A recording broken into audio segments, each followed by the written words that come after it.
I didn't even recognize him anymore. He wasn't the man I married. My second tour was 2005, Iraq. That was the major combat tour. I believed that the Lord was going to guide me and be with me at all times. But I think that in all the killings and everything that I saw, I started thinking that, God, where are you? Before we even left, I told my parents and loved ones and stuff like that that I was going to be able to bring their loved ones back. Everybody was going to come back home. I felt like I was God. Then I was able to bring them back, but I made a promise that I couldn't keep.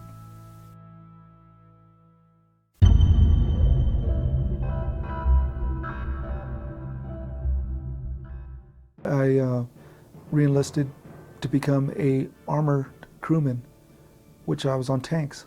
So what I would do is go out and look for targets of opportunity, and then we'd send in artillery to destroy those targets. The mission was that my soldiers were going to go ahead and clear a building. This was all at nighttime. So you can imagine having night opticals on and everything being kind of chaotic. My people cleared from one building to another building. They would mark the window with an infrared light, letting the support elements and the backup know that they cleared that room. At the time was very intense. While clearing the buildings, I noticed people back in the rooms where the light was located at. And so I called the platoon leader and commander that was at the mission if anybody had gone back into those rooms, and they said no. So it was my responsibility to fire upon them. I was so pumped up from doing it.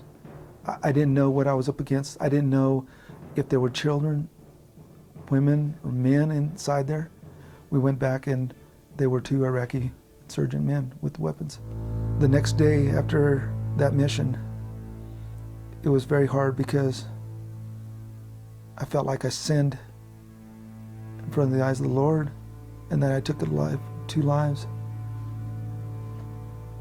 And it was very, very hard, because never have I ever thought that I would be able to do that. We continued missions. Later, one of my soldiers was killed by a sniper, and the next one died from pneumonia in the combat zone. That, I think, had one of the biggest heartfelt emotions that I've ever had, was having my soldier die of pneumonia. In 2005 was a major year for the Iraqis. They were going to have their first election ever.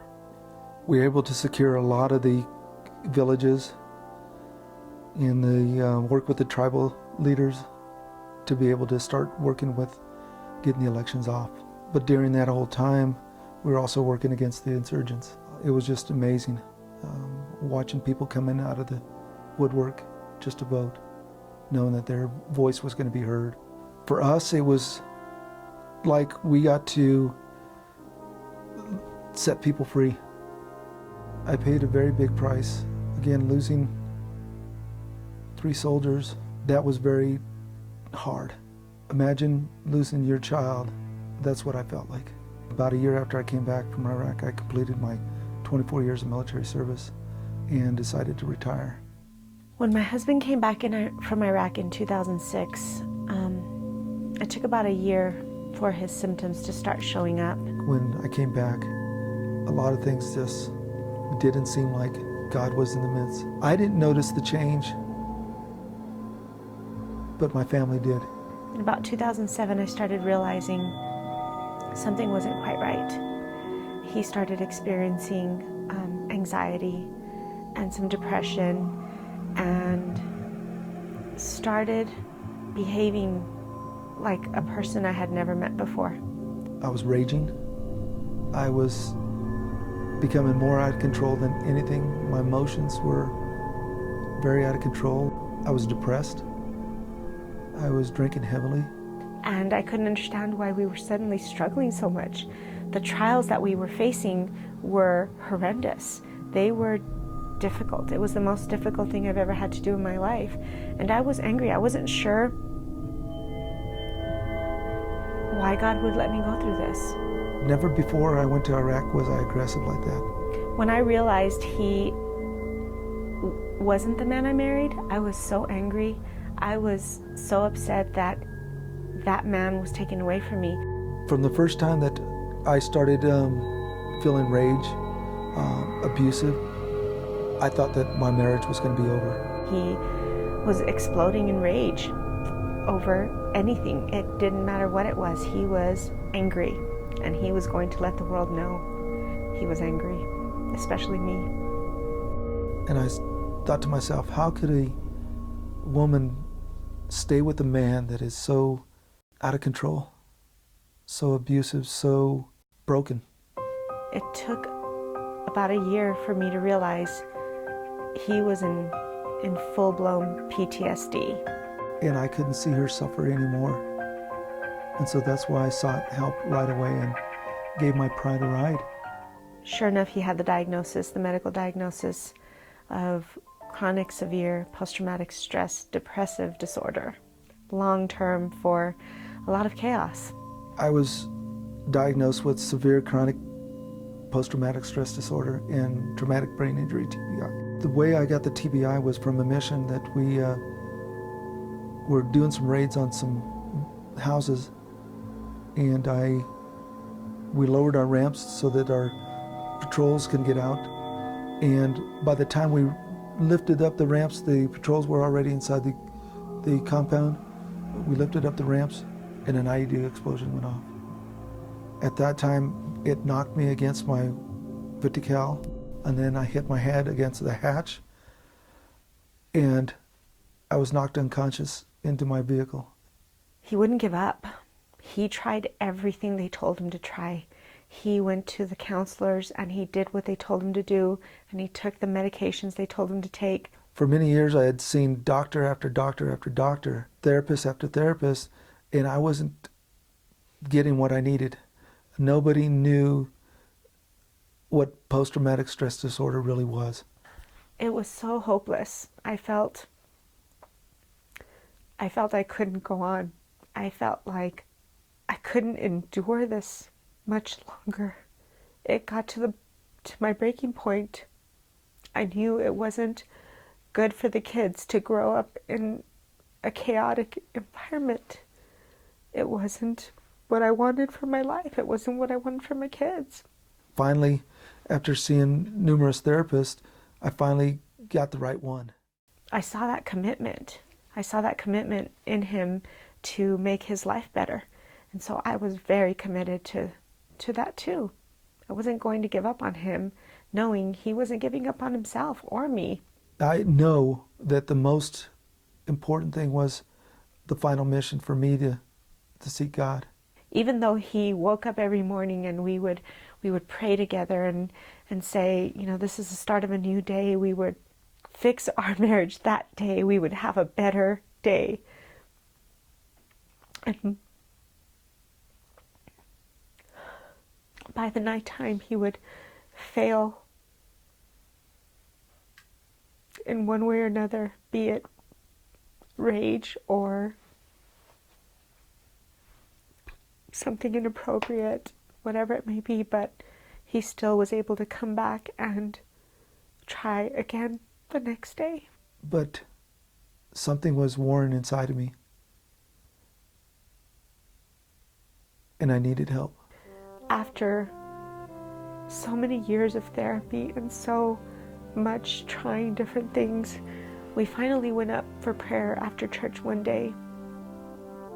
I'd met a couple, and they prayed over us as they had probably prayed over many, many couples. And we told them about our situation, and they had no idea about what military life was like or what kind of problems that I was going through.